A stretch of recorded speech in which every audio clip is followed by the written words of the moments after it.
Yo, what's going on, Kicks Army? I'll be doing a sneaker drawing on the Air Jordan 3 Chlorophyll that's set to release next month, as well as talking about DeJounte Murray's injury with his right ACL, and the Houston Rockets making a push for Jimmy Butler. Oh boy, here we are with this again. Let's get it!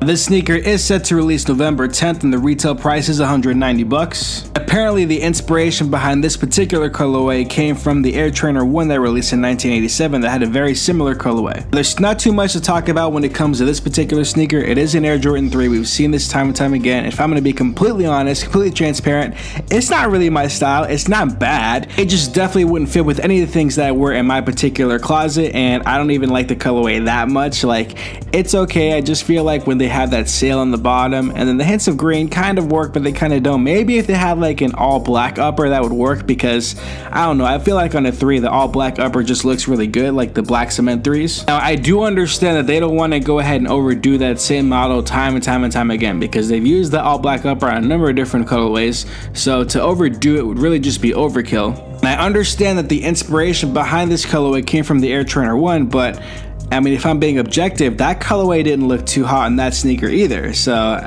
that's just my opinion though. If you guys like the sneaker, it'll be dropping next month on the 10th. Retail price is a little higher than I'd be able to pay. In fact, any sneaker's retail price is higher than I can pay because I'm a broke college student. You guys already know. But if you're like in that 1% of the market that really like the Air Trainer 1, and if you like that original colorway, or if you just like the colorway in general, and if you like the Air Jordan 3, and if you like this colorway, then maybe this is the perfect sneaker for you.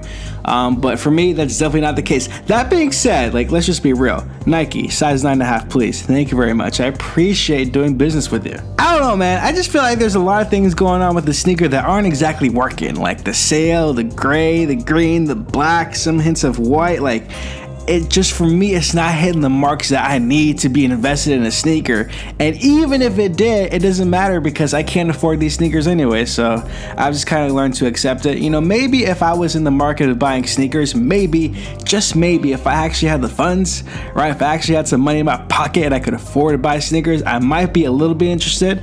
But I mean, that's not going to happen for a few years. So it is what it is. You have to pay for school and you're used to being broke all the time because of it. You've kind of gotten to accept the fact that you can't afford anything nice and expensive. So I'm basically just soaking in my sorrow at this point, to be honest. But let me know what you guys think of this colorway down in the comment section below. If you guys enjoy these daily sneaker drawing videos and basketball discussions, make sure you hit the like button. And if you're new to the channel, make sure you hit the subscribe button. Bounce past that bell to get post notifications. More importantly, if you like the stencil that you see on the screen, or if you like any of the stencils that you see in any one of my videos, make sure you guys check out KicksArt. That is your #1 source for free sneaker stencils. And you know why it's your #1 resource? A, because your boy is the one who made the website, so obviously I'm biased. B, if there's a stencil that you want to see added to the website that's not already available on the website, you can send a request to the contact tab at the top of the page. I have a list of about 10 different stencils I gotta work on, so give me about like a week and a half. I don't know if I'll be able to upload any stencils today. Today's a really busy day. This whole quarter is actually gonna be really busy for me. I'm actually having to do a lot more schoolwork than normal, and it's pretty interesting because one of my classes is a portfolio class. So there's 2 different portfolio classes. There's Portfolio 1, and then there's Portfolio 2. Portfolio 1, which is the class I'm in right now, is the class that you actually make your portfolio. You have your physical portfolio printed out and it's all ready to go for whenever we graduate, which in my class would be about a full semester after the class is over, so it's really not too far from now. And then with Portfolio 2, the concept is that when you're in that class, you're working on your digital portfolio, so that's basically your website and all the stuff that you put on your website that you can show digitally. Thinking about doing a video of my printed portfolio when I get it in towards the end of the quarter, so let me know if you guys would be interested to see that. I also want to point out that there's this hurricane, I guess, rolling through. I didn't even really know about it. Like, somebody told me about it today. I'm like, what? We got a hurricane coming? How come nobody told me? This should be like national news, at least in terms of Florida, if it's gonna hit Florida. Yeah, I guess it's called Hurricane Michael, and what they say is that it's supposed to hit the top of the Panhandle. So I'm located about an hour north of Tampa, so I'll get like the side wind, the side rain, all that good side stuff. It is supposed to hit these counties, so I mean, it's not going to be as bad as, like, let's say Panama City or anything up there, but there may be a chance where tomorrow and then or the day after, it might be kind of hard to upload videos based on how crappy the storm is going to be in the area. So if I'm not able to upload. You guys know why. Any benefit to that storm coming would be that maybe I'll have some extra time to work on some schoolwork and stuff, kind of catch up with all my side projects. But if I can catch up with my side projects, I should also be able to upload a video, so the two kind of won't be able to work out. Either I'll have free time or I won't. Guys, let me know what you guys think about Hurricane Michael down in the comment section below.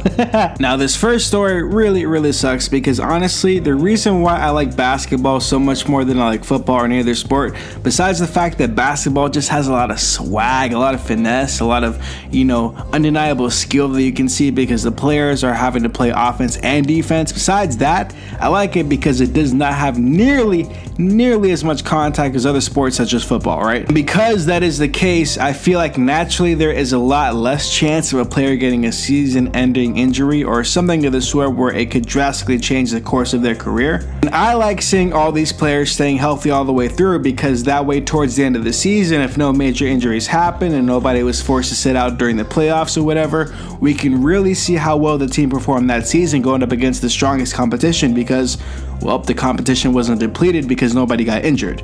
Now, that hardly ever happens. Like, there's usually a few injuries here and there, but it's not as much when you compare it to the amount of good players that are in the league, you know, whereas football, at least in my opinion, it seems like players are getting injured left and right because it's such a vicious, hard sport. Now, obviously, the kind of injuries players obtain in football and basketball are different. We see a lot of basketball, we see a lot of knee injuries, some back injuries, some foot injuries, but for the most part, it's, I mean, when it happens, it's like a freak accident. Very rarely do we see injuries where it's like, okay, that really shouldn't have happened, that could have been prevented. Like, if we want to just look at the Gordon Hayward injury, I'm obviously not going to show it on the screen, you guys have already seen it before, but like, that was like a perfect storm of bodies and events that took place for that freak accident to happen, and that stuff just doesn't normally happen on the regular basis. And this particular injury with DeJounte Murray was almost a similar injury when I saw when Derrick Rose originally got injured, where they just stepped wrong, and you saw immediately the way they stepped, the way their body kind of contorted after that impact happened with the floor. It's like, oh boy, something's not right, because you immediately see it in their face. You immediately see the way they kind of curl up and they try to defend that one point that was injured, and it's like, dang, yo, they're down and they're in pain. They're obviously holding on to whatever part is hurt, and it's like, okay, something's got to be torn. Whenever it's an injury like that, when you see them step and then their whole body kind of shrivels up real quick and then they go down on the floor, it's like, okay, they're probably most likely going to be out for the season. And even if he could potentially come back towards the end of the regular season, they're not going to risk it. This is the Spurs we're talking about. They have intentionally sat players out during the regular season in the past because they don't want to overstress their players. So we already know they're not going to push this guy to the limit. They're going to keep him out for the season. They're going to keep him safe because he is a good player. All right, last season, this guy only averaged about 8.1 points a game, so it's not really that much at all, but he is a young player. He's only been in the league for like 2 seasons, so, and it doesn't help that Tony Parker kind of went over to the Hornets, so that was their veteran point guard. He's no longer there, so he was a nice spot to fill in, and now he's injured, and they already have another player that they drafted this year who's also got an injury that he's recovering from. That would make 2 young players during this preseason that got injured, so it's just really unfortunate for the Spurs right now, and it really doesn't help when it's like, okay, we know Tim Duncan isn't there, Tony Parker already left, Ginobili retired, so it's like, geez, man, the Spurs, we're not really used to this. Hopefully they still have a good season. Hopefully they still have a winning season. They do have really interesting parts. Obviously they have DeMar DeRozan, which replaces a Kawhi Leonard that didn't really play last season. They still have LaMarcus Aldridge, Rudy Gay. You know, they still have Coach Pop. That alone is like 35 wins in and of itself. You could put me on the court and we'll get 35 wins to Coach Pop coaching me, you know? But I'm just rooting for a speedy recovery. I don't like seeing players get injured, especially when they're young players like this, and especially on a franchise that could really use them like the Spurs. So DeJounte, hopefully you get better real soon. And then finally, apparently the Houston Rockets are now making a push since Miami kind of backed out from the whole Jimmy Butler saga. Now, I'm going to go down the hypothetical highway real quick. You guys already know that I love this hypothetical highway. So let's say the Rockets do get Jimmy Butler, all right? We have Chris Paul, James Harden, Carmelo Anthony, Jimmy Butler, and then we also have Clint Capella. I consider him part of like their big 5, I guess, if you want to call it that, because he is a big piece to the team, and he did kind of get paid 90 grand, so he better be a big piece, right? Like, if you really wanted to, you obviously have Chris Paul at the 1, James Harden at 2. You could put Jimmy Butler at the 3. That's switches Carmelo over to the 4, and then you have Clint Capella at the 5. That's a pretty interesting starting 5. I imagine they give up Eric Gordon. I imagine they give up like another bench piece or whatever. So their bench would be probably completely gone. They'd have some scrubs on the team or whatever, so nothing really too impressive there. I think a starting lineup of that magnitude, right, that force would make the Golden State Warriors sweat slightly, like a little bit underneath each armpit, not too much, but just a little bit. And that's all I want, right? That's all us fans want, is for them to sweat before they even enter the court. That's probably not going to be the case whatsoever, but hey man, a guy can dream, right? A guy can dream.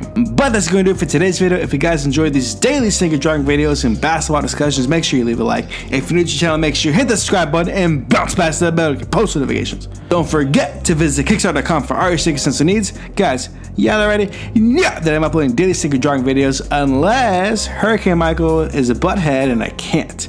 But besides that being said, you guys already know I'll see you guys tomorrow. Yee!